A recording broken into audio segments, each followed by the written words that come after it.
অনেক আশা করেছিলেন হয়তোবা এবার সকল দলের দেখা শেষ, এবার ইসলামের বাংলাদেশ এই স্লোগান আমাদের ছিল, কি ছিল না?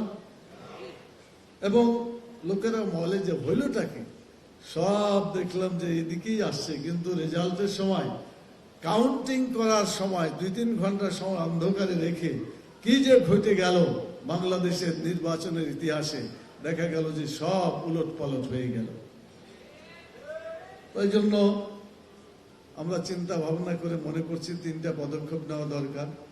একটা আদালতের শরণাপন্ন হওয়া, আর একটা হলো যে আমরা সংসদে এটাকে তুলে ধরে এটার ব্যাপারে একটা সিদ্ধান্তে আসা, আর 3 নম্বর হচ্ছে মাঠে ময়দানে এ দাবি উচ্চারণ করে সরকারকে এটাকে সঠিকভাবে মূল্যায়ন করতে বাধ্য করা। এই 3টা দাবির মধ্যেই আমরা আমাদের কর্মসূচি নিয়ে যাব ইনশাআল্লাহ। গ্রহণ করবে না তারা চিরদিনই অন্ধকারে থাকবে। সেজন্য কোরআনকে গুরুত্ব দিয়ে আমাদেরকে অনুধাবন করতে হবে। 1 নম্বরে বুঝে পড়া দরকার। আল্লাহ কি বললেন এটা জানার জন্য কোরআনকে যদি কেউ না বুঝে পড়ে, তাহলে কি কোরআনের উদ্দেশ্য সাধন হলো? আপনার কথা বলছেন না, রোজা রাখছে না, বোধ হয় আপনাদের ক্ষুধা লাগছে নাকি? ক্ষুধা লাগলেও তো খেতে পারবেন না, তো কথা একটু বলেন আল্লাহর কোরআনের পক্ষে।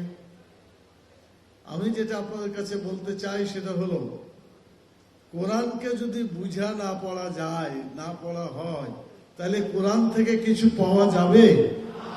পাওয়া যাবে না। ব্যক্তিও সংশোধন হবে না, সমাজও সংশোধন হবে না, রাষ্ট্র সংশোধন হবে না, যার ফলে আমরা কোরআন থেকে যে শিক্ষা নেওয়ার কথা ছিল তা পাবো না। সূরা তাহার 124 নম্বর আয়াতে আল্লাহ তাআলা বলছেন, ওমান আরাজা আন যিকরি ফাইন্না লাহু মাঈশাতান জানকা ওয়া নাহশুরুহু ইয়াওমাল কিয়ামাতি আমা। যদি কেউ কোরআন থেকে দূরে থাকে, দূরে থাকা মানে না বুঝা থাকলো, ওকে বুঝলোই না, কিছু করলোই না কোরআন থেকে, এই লোকটির ব্যাপারে বলা হচ্ছে দুনিয়ার জীবনে সে অত্যন্ত কষ্টের মধ্যে জীবনযাপন করবে, সমস্যার মধ্যে জীবনযাপন করবে, দুশ্চিন্তার মধ্যে জীবনযাপন করবে। জীবনটাকে সংকীর্ণ করে দেওয়ার কথা অনেক তফসিরে, বেশিরভাগ তফসিরে সংকীর্ণ করার কথা বলা হয়েছে। সংকীর্ণ মানে টাকা থাকলেও আপনার এই টাকাতে আপনি খুশি থাকতে পারবেন না, এ টাকা আপনাকে শান্তি দিতে পারবে না, দিস ইজ সংকীর্ণ এই অর্থে। আবার এমনও হইতে পারে টাকা নাই, কষ্টে আছেন, এটাও একটা হইতে পারে। অর্থ যেটাই হোক, কোরআন থেকে যদি আমরা শিক্ষা গ্রহণ না করি, কোরআন থেকে জীবন যাপন করতে যদি আমরা না পারি, তাহলে আমাদের জীবনটা হয়ে যাবে সংকীর্ণ, দুঃখময়, কষ্ট থেকে শুরু করে দুশ্চিন্তা, লাখো দুশ্চিন্তা আমাদের মাঝে জমা হবে, যেখানে মানুষ শান্তি খুঁজে পাবে না। আর আরেকটা কথা বলা হয়েছে যে কোরআন থেকে দূরে থাকলে কি হবে? কিয়ামতের দিনে যখন মানুষ উঠবে, তখন সে অন্ধ অবস্থায় উঠবে। He will be totally blind in the hereafter. আখেরাতে একেবারে সম্পূর্ণ অন্ধ হয়ে উঠবে। সে বলবে লেমা সারতানি আমা, আল্লাহ আমাকে কেন তুমি কানা করলে, কেন আমাকে অন্ধ করলে?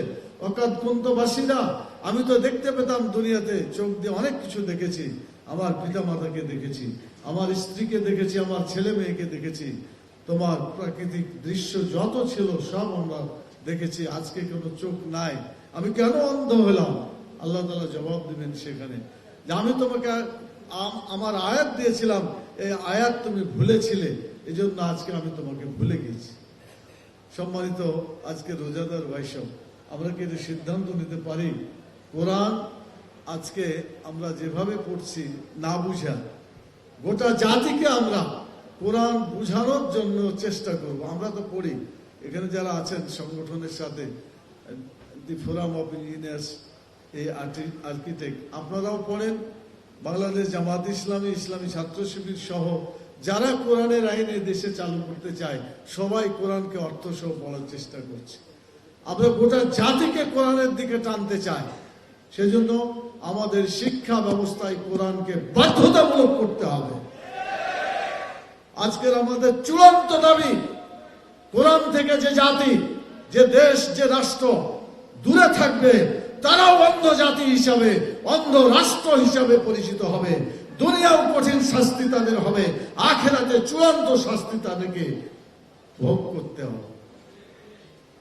অতএব ইসলামী রাষ্ট্র যদি হতো, আমরা অনেক আশা করেছিলাম।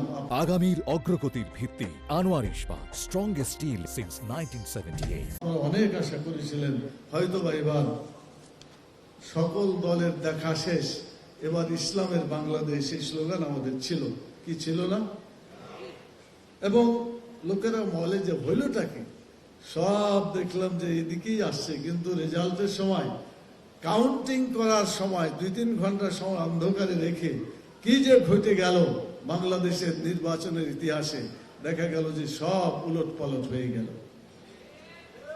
তাই জন্য আমরা চিন্তা ভাবনা করে মনে করছি 3টা পদক্ষেপ নেওয়া দরকার।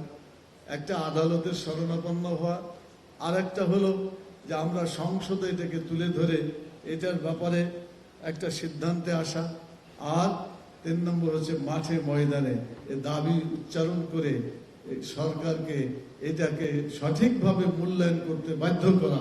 এই 3টা দাবির মধ্যেই আমরা আমাদের কর্মসূচি নিয়ে যাব ইনশাআল্লাহ। সম্মানিত ভাই এবং বোনেরা, আসুন, সময় খুবই কম, তাহলে কি আমরা কোরআনকে বাধ্যতামূলক হিসেবে যদি আমরা করতে চাই, শিক্ষা ব্যবস্থার সিলেবাসে কোরআনকে রাখতে হবে। কি রাজি আছেন আপনারা? প্রাইমারিতে কোরআন শিখবে, হাই স্কুলে যে 10 পারা অর্থ সহ কোরআন শিখবে, কলেজে যারা 10 পারা অর্থ সহ কোরআন শিখবে,